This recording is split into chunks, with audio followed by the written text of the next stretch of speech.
Listo, Dani, entonces, formulación, Bueno, problema, seguimos entonces con la segunda parte donde vamos a analizar los problemas que se han formulado en el ROC 2.0 desde todos los lugares de... pero antes de analizar, yo creo que es que miremos cómo es el tema del template de formulación de problemas.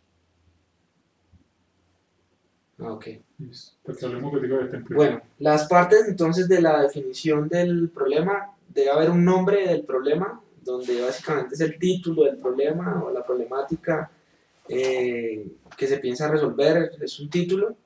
Y lo primero que hay que definir es si esa problemática está o no está para no tener dos problemáticas iguales. Luego hay que hacer un proceso, hay que anotar que los problemas están definiendo una plataforma de wiki, cualquiera los puede crear y lo que hay que hacer es precisamente proceder a crear la página del problema. Todos los problemas tienen una página en particular. Lo siguiente que hay que anotar es que debe haber un propietario del problema o quien formula el problema, es decir, yo puedo formular un problema a nombre de otra institución, lógicamente pues sí con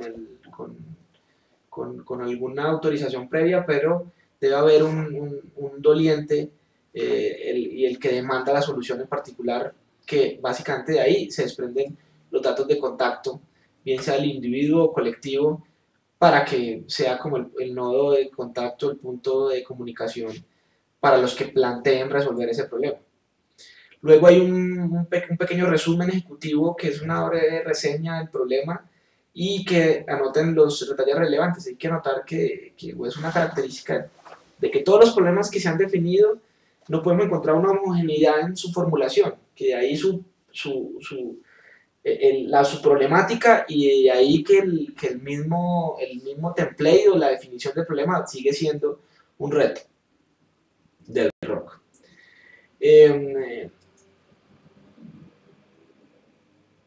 Se debe precisar en el resumen si se quiere aportar un problema existente o innovar en el enfoque diferente de lectura del problema o de la solución. Es decir, hay que tener muy claro hacia dónde se apunta y qué es lo que se quiere resolver. Más allá de mencionar la problemática, hay que decir qué es lo que se quiere o cuál es la forma de abordar esos problemas. Después, hay unas metodologías que en desarrollo y en otras formulaciones se pueden encontrar, en donde básicamente lo que necesitamos es encontrar párrafos que describan, en este caso ellos plantean tres elementos: historias de usuario, o sea, es decir, así coloquialmente coloquen una situación de una persona, entonces no la persona, o coloquen ustedes mismos en una situación dentro de ese problema y traten de relatar qué es lo que pasaría y que quede ejemplificado muy bien el problema, pero que empiecen a abordar precisamente la solución. Y los casos de uso ya son mucho más estrictos, ya son más utilizados en temas de programación y en donde un usuario en específico se plantea un ciclo dentro de o una secuencia dentro de ese problema, cómo lo afronta y básicamente cómo puede, dentro de una forma algorítmica o describirlo en texto, cómo puede resolver el problema. Y escenarios es porque, como sabemos en esos temas de emergencias, un mismo caso de uso puede tener diferentes escenarios o una misma historia puede tener diferentes casos de uso y diferentes escenarios. El objetivo acá es que exista esos detalles, sobre todo a nivel del individuo en particular que pueda ser objeto de ese problema o la institución en particular que pueda ser objeto de ese problema. Y asimismo, precisamente, anotamos lo mismo, que no hay homogeneidad en la formulación de este tipo de elementos dentro del wiki del ROC. Hablamos de esbozar el escenario de una persona frente al problema y ofrecer algunas opciones y de pensamientos de tecnología, cómo podría utilizar la tecnología para ayudarlos. Hay que entender que muchos de los que formulan el problema realmente no tienen los alcances y los detalles y con la visión tecnológica para saber cómo resolverlo.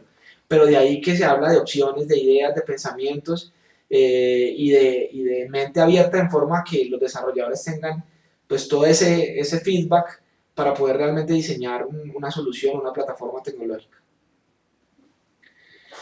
En la definición del problema, que es otro de los elementos, ya se habla del problema en particular. En resumen, lo que hablamos es del contexto general Y acá en la definición del problema sí sintetizamos los elementos que hacen parte de ese problema y su ubicación en el espacio y en el tiempo, es decir, elementos, quiénes, individuos, sistemas,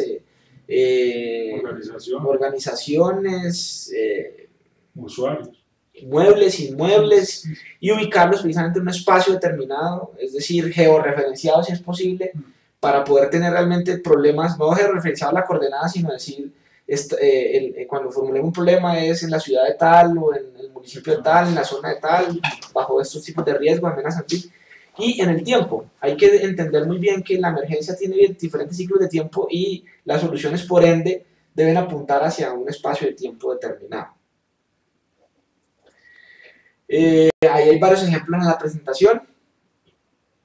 Otro elemento son las historias de usuario, como hablábamos ahora, y realmente son herramientas más allá de que tengan que hacer una con cada una, porque los problemas, no todos los problemas aplican en unos pueden ser más importantes que en otros y depende también de la persona que lo esté formulando, pero lo importante es que tanto las historias de usuario como los casos de uso detallen cómo interactúan los elementos de ese problema dentro de ese espacio y dentro de ese tiempo para vislumbrar muy bien las soluciones. O sea, es describir realmente al mayor detalle posible las características y los casos que puedan presentar, los escenarios que se puedan enfrentar respecto a esa problemática y sus posibles soluciones. Otro elemento ya para terminar, ya abordamos todo como es el core del problema, la presentación, el título, el resumen. Básicamente con lo anterior se puede empezar a tener una claridad de lo que se quiere resolver y cómo se quiere resolver. Lo que termina acá, tres elementos finales, o los elementos finales son consideraciones importantes o limitaciones. Los que conocen el problema pueden decir, este problema tiene esto, pero hay que tener en cuenta, no sé, orden público, hay que tener en cuenta que eso es una zona indígena, hay que tener en cuenta, ese tipo de cosas contextualizan mucho más porque estos problemas son vistos por cualquier persona en el mundo. Hay que entender de que solo el que es objeto de ese requerimiento puede entender el contexto y de una vez puede plantear ahí las consideraciones importantes o las limitaciones. Perfecto. Limitaciones, por ejemplo, de energía, limitaciones, por ejemplo, de cobertura celular, si es el caso, en fin. La idea es plasmar acá ese tipo de detalles. Y acá precisamente uno de los ejemplos. Otro elemento de los ya finales es otros proyectos similares. Muchos de los proyectos formulados ahí son continuación de otros, o son ramas o extensiones de otros, o pueden nacer de una problemática particular, o de un proyecto de investigación particular, o una iniciativa en particular, o de un estándar en particular. Como es un tema de tecnología, pueden mezclar muchas de estas cosas y es importante tener estos recursos, unos son los proyectos, otros los recursos, porque a partir de ahí podemos, los que van a abordar ese problema dentro de la dinámica del rock o que trasciendan al rock, es importante que esos recursos lo tengan. Es decir, si yo voy a hacer una modificación a un software, una plataforma como Ushahidi, pues lo mejor es colocar los recursos de Ushahidi para que el que sabe del problema tenga todos los recursos a la mano. Bueno, entonces yo creo que podemos dejar esta segunda presentación hasta ahí, para ya luego arrancar con el tema del análisis del proceso. Entonces, ahí fue ya la formulación del problema ROC.